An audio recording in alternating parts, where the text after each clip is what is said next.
திருச்சிற்றம்பலம். அரகரம பார்வதிபதையே அரகர மகாதேவா. சோமயம் சேனலில் இன்று திருவிளையாடல் புராணத்தில் பெண்களின் பக்தி என்ற தலைப்பில் முதலில் விச்சாவதியின் பக்தியை பார்ப்போம்.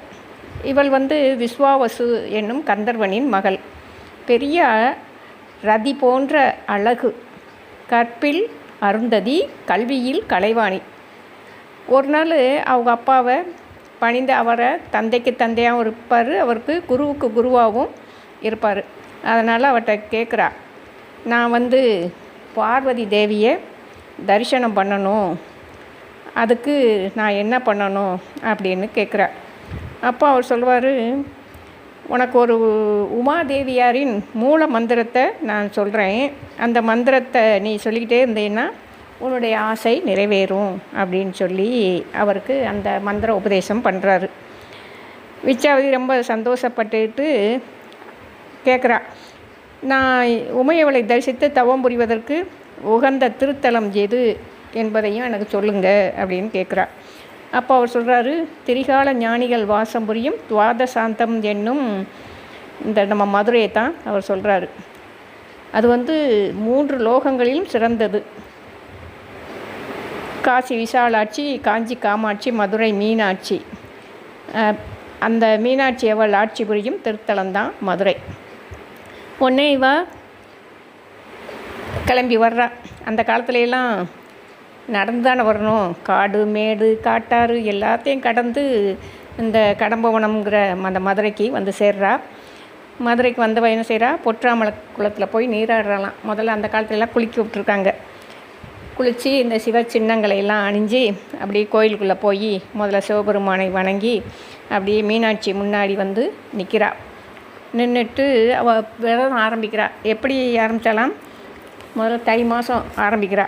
அப்போது பகல் பொழுது மட்டும் சாப்பிட்றா. அடுத்த மாதம் இரவு மட்டும் சாப்பிடுவா. அதுக்கடுத்த மாதம் அன்னம், காய், கனி, கிழங்கு அப்படின்னு சொல்லி அந்த உணவுகளை ஒரு நேரம் சாப்பிட்றது. ஆணி திங்களில் வெறும் நீர் மட்டும் சாப்பிட்றாலாம். அதுக்கடுத்த மாதம் காற்றை பருகி, பிறகு பார்த்தா பட்டினி கிடக்கிறாளாம். இப்படி 12 மாதமும் கடும் தவத்தை முடிச்சுட்டு தை மாதம் மீனாட்சி அம்மன் சன்னதி முன்னாடி போய் நிற்கிறா. மீனாட்சி அம்மனின் அப்படியே அழகு மேனியை திருமுடியிலேருந்து திருவடி வரைக்கும் அப்படியே பார்க்குறா.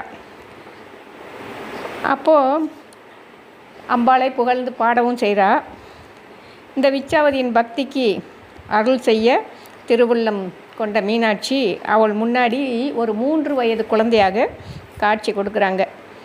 உடனே விச்சாவதிக்கு அப்படியே சந்தோஷம், கண்ணில் அப்படியே நீர் மல்க அந்த பச்சிலம் குழந்தையாக வந்த மீனாட்சியின் திருவடியில் வீழ்ந்து வணங்குறாங்க.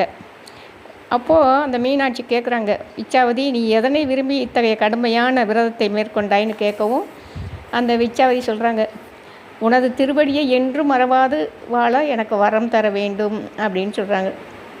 சரி, அதுக்கு மேலே உனக்கு என்ன வேணும் அப்படின்னு கேட்கவும் இன்னொருக்கு சொல்கிறா, தாயே என் முன்னே தோன்றிய இந்த இளம் சிறுமி கோலத்தில் எனக்கு மகளாக பிறக்கணும், தங்களை என் மடி மீது தூக்கி வைத்து நான் கொஞ்சி மகிழ வேண்டும் அப்படின்னு கேட்குறாங்க. உடனே சொல்கிறாங்க மீனாட்சி அம்மன், நீ அடுத்த பிறவியில் மலையதோசன் மன்னனுக்கு மனைவியாக இருப்பாய், உனக்கு இதே தோற்றத்துடன் 3 வயது மகளாக உன் மடியில் அமருவேன் என்று பேரருள் புரிந்தாள். அந்த விச்சாவதி தான் சோழ மன்னன் மகள் காஞ்சனமாலையாக பிறக்கிறார்.